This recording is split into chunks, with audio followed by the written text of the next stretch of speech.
That's the concern that we're looking at. We've just received the revised budget. As you can see, it's quite very voluminous as it is. And then you cannot just, we received it yesterday, and you cannot just make an informed opinion if you have not done a detailed study of this. So we need to do a detailed study of what is happening and then see what are the proposals made by government.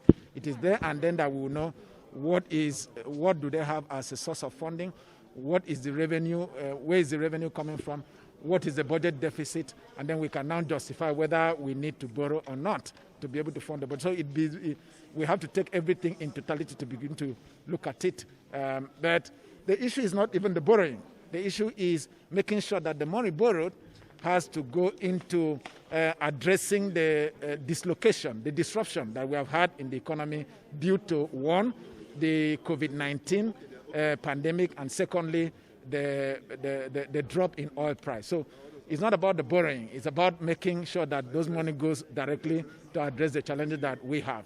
And even with that, can we reduce equally the borrowing and then look at, because for sure, if you want to fund the budget, the deficit, you must borrow.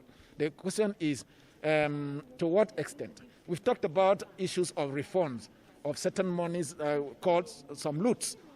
And those monies have been refunded. I believe that if those are taken into consideration, it would actually reduce the proposed borrowing amount or percentage of the money that we intend to borrow. So we have to take all this into consideration.